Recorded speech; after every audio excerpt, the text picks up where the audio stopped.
Hey guys, welcome to Study IQ. My name is Prashant Dhawan और इस video में हम एक बहुत ही इंटरेस्टिंग सब्जेक्ट पे बात करेंगे। हम जानेंगे कि स्पेस एक्स आखिर है क्या। आई एम श्योर आपने न्यूज़ में कहीं ना कहीं इसका नाम ज़रूर सुना होगा। तो हम पहले ये जानेंगे कि स्पेस एक्स क्या है। इलॉन मस्क की थोड़ी हिस्ट्री डिस्कस करेंगे। उसके बाद बात करेंगे कि स्पेस एक्स और इसरो के बीच में जो धीरे धीरे एक कंपटीशन बिल्डअप हो रहा है उसको हम किस तरीके से एनालाइज कर सकते हैं। Let's start. देखिए, जैसे कि आप लोग जानते हैं, कुछ ही हफ्ते पहले फरवरी 15 को इंडिया पहला देश बना दुनिया का जिसने 100 से ऊपर 104 to be exact satellites orbit तक पहुंचाई इन अ सिंगल मिशन। ये एक बहुत ही बड़ी अचीवमेंट थी। इससे इसरो ने सिर्फ रशिया का पहले जो रिकॉर्ड था उसको ही नहीं तोड़ा, बल्कि दुनिया को ये भी बताया कि एक लो कॉस्ट तरीका क्या हो सकता है सैटेलाइट्स को ऑर्बिट में पहुंचाने का। इस सब के साथ इसरो ने ये भी दुनिया को बता दिया कि अब वो एक बहुत ही सीरियस कंपटीशन देखा इलॉन मस्क की स्पेस एक्स को। ये क्या है, इलॉन मस्क कौन है, अभी हम डिस्कस करेंगे। देखिए, जैसे ही इसरो ने ये अकॉम्प्लिशमेंट करी, PSLV-C-37 ने 104 सैटेलाइट्स एक सिंगल फ्लाइट में ऑर्बिट में भेजी।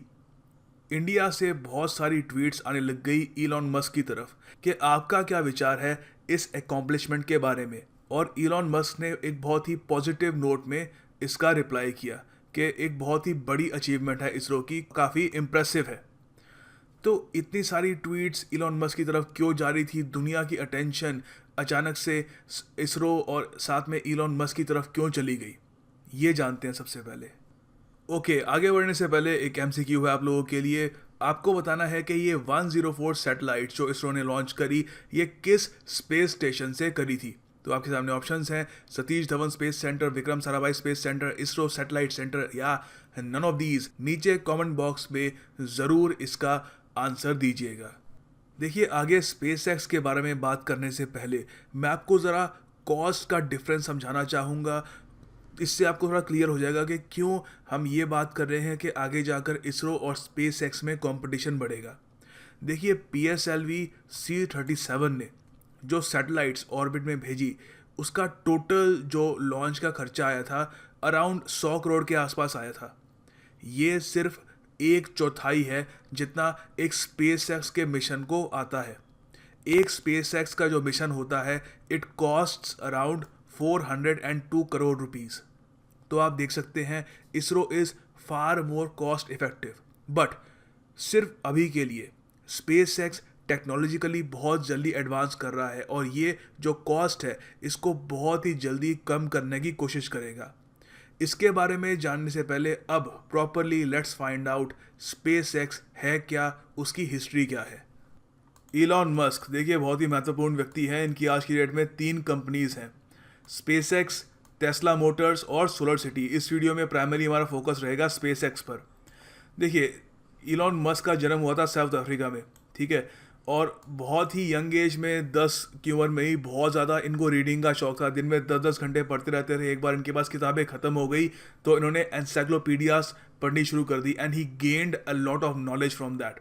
उसके बाद सिर्फ 12 साल की उम्र में, एक ऐसी उम्र में जिसमें ज़्यादातर लोगों को होश ही नहीं होती कि वो है कहाँ पे, ऐसी उम्र में उन्होंने खुद एक गेम डेवलप करी और $500 की बेच दी। ये मैं इसलिए बता रहा हूँ क्योंकि आप समझ पाएंगे कि इस व्यक्ति का एंटरप्रेन्योरियल स्पिरिट जो है वो कितना ज़्यादा ब्राइट है।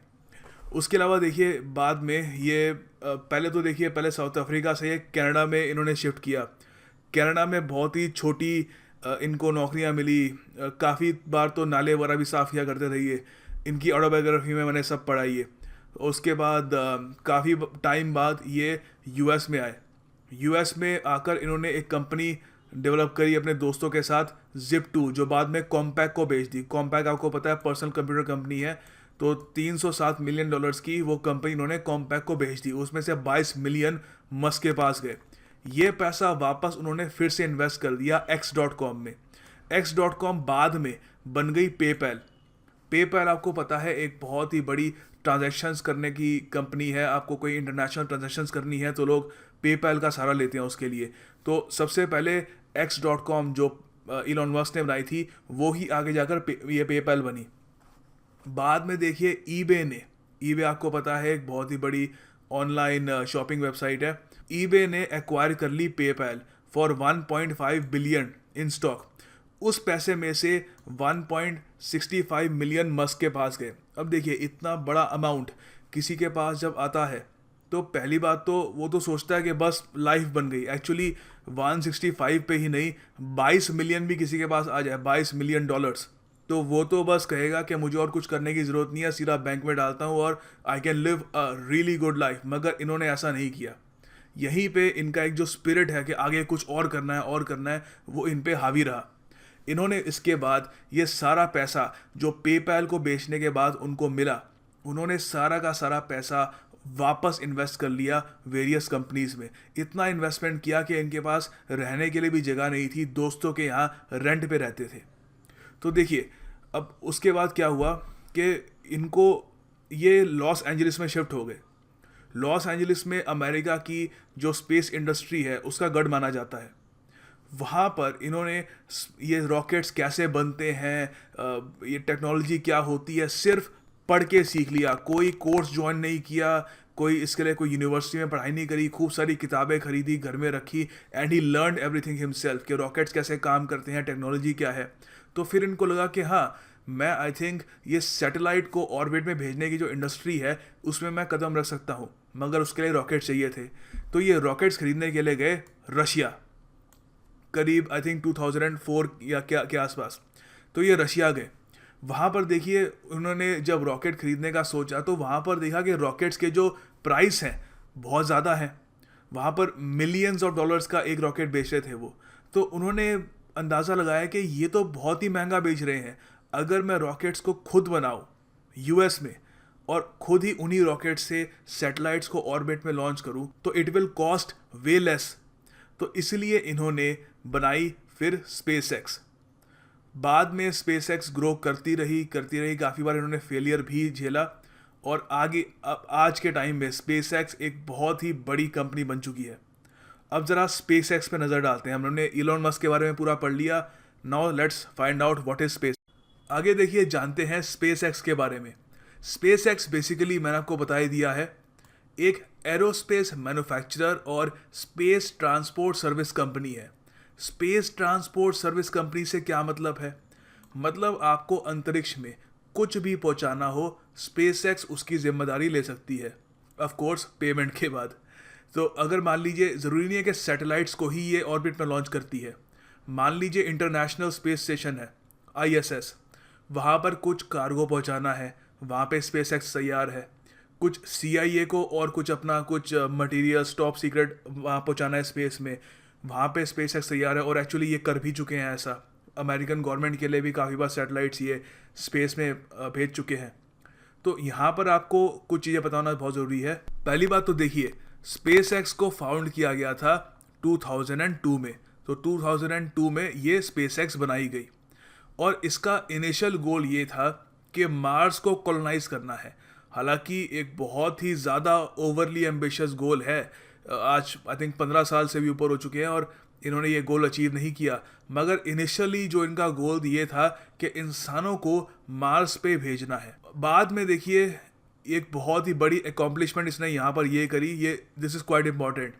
स्पेस एक्स दुनिया की पहली प्राइवेटली फंडेड कंपनी बनी जिसने सक्सेसफुली एक स्पेसक्राफ्ट को लॉन्च किया, उसने ऑर्बिट किया ये अर्थ को और वापस धरती पर सेफली आ भी गया।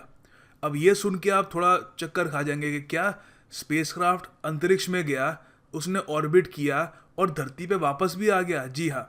यहाँ पर देखिए इसरो से कई कदम आगे है स्पेस एक्स। इसरो के जो भी हमारे PSLV लॉन्च व्हीकल्स हैं, जो हमारे रॉकेट्स हैं, वो रीयूजेबल टेक्नोलॉजी पे नहीं बेस्ड हैं। मतलब एक बार आपने सिंगल यूज़ कर लिया, फिर आप उस रॉकेट को वापस यूज़ नहीं कर सकते। स्पेस एक्स ने यहाँ पर महारत हासिल कर ली है कि जो रॉकेट वो अंतरिक्ष में भेजते हैं वही रॉकेट सेफली धरती पे वापस आ सकता है और उससे वापस एक और मिशन वो कर सकते हैं।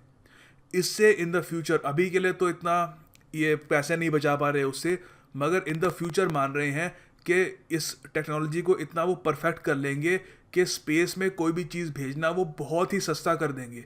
तो अब आप यहाँ पे समझ पा रहे होंगे कि इसरो के लिए ये बहुत ही बड़ा खतरा है कि अगर कोई वापस रीयूजेबल टेक्नोलॉजी को परफेक्ट कर लेता है और उसको कॉस्ट इफेक्टिव भी बना देता है, तो ये जो 104 सैटेलाइट्स अभी इसरो ने भेजे हैं, कल को आने वाले सैटेलाइट्स तो स्पेसएक्स भेजेगा, ठीक है। तो उसके अलावा देखिए, स्पेसएक्स का ये भी एक गोल है कि आने वाले कुछ सालों में एक अंतरिक्ष में ऐसी सैटेलाइट्स छोड़ी जाए जिससे पूरी धरती पर इंटरनेट प्रोवाइड किया जा सके। ये यहाँ पर इलॉन मस्क ने कहा है कि ये इनका एक ड्रीम है, आने वाले 4 से 5 सालों में इस पे हम कुछ एक्शन होता हुआ देख भी पाएंगे। उसके अलावा देखिए, आपके लिए कुछ एडिशनल इन्फॉर्मेशन है। स्पेसएक्स ने 2 लॉन्च व्हीकल्स तैयार किए हैं, एक है फैल्कन 1 और फैल्कन 9। दोनों के दोनों रीयूजेबल टेक्नोलॉजी पे बेस्ड है। अब मैं बार बार यहाँ पे ये कह रहा हूँ क्योंकि आपके यूपीएससी एग्जाम में ये भी पूछ सकते हैं कि क्या जो इसरो के जो हमारे लॉन्च व्हीकल्स हैं क्या वो रीयूजेबल पे बेस्ड हैं, तो वहाँ पे आपका आंसर होगा नहीं। इसरो के पास वो अभी टेक्नोलॉजी आई नहीं है, काम कर रहे हैं उस पर मगर इस वक्त तो नहीं है उनके पास, ठीक है। तो और ये मैंने आपको बता दिया था कि इंटरनेशनल स्पेस स्टेशन तक पर भी वो अपना कार्गो भेज चुके हैं। स्पेसएक्स वाले, स्पेसएक्स को कॉन्ट्रैक्ट मिला था कि ये आईएसएस पे कार्गो भेजना है और उन्होंने सक्सेसफुली ये डिलीवर किया था। All right, quite interesting isn't it. अब देखिए, जानते हैं कि कैसे इलॉन मस्क की कहानी, जो एक काफ़ी इंप्रेसिव कहानी है अपने आप में, इसरो से जाके टकरा जाती है। How all of this impacts ISRO. देखिए, जब इसरो ने 104 सैटेलाइट्स अंतरिक्ष में लॉन्च करी तो इसरो ने पहली बात तो ऑफ कोर्स हमारे देश का नाम रोशन किया, दुनिया को पता लगा कि इंडिया की क्या इस वक्त माइट है।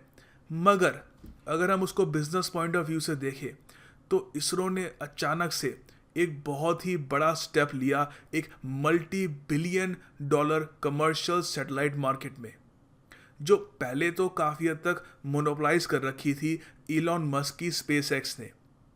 अब यहाँ पर मैं कुछ आपको पॉइंट्स ऐड करना चाहूँगा। हालांकि स्पेसएक्स से काफ़ी कम खर्चे में इसरो सैटेलाइट्स लॉन्च कर देती है, मगर यहाँ पर कुछ आपको ये भी पॉइंट्स पता होने चाहिए।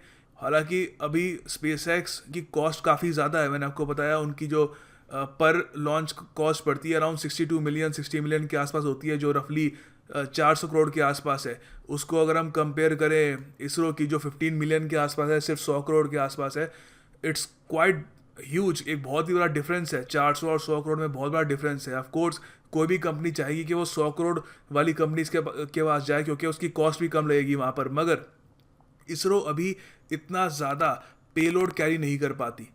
तो ये एक प्रॉब्लम है जो आगे जाकर इनको सॉल्व करनी होगी कि कैसे और बड़े मिशंस को ये सक्सेसफुल बना पाए।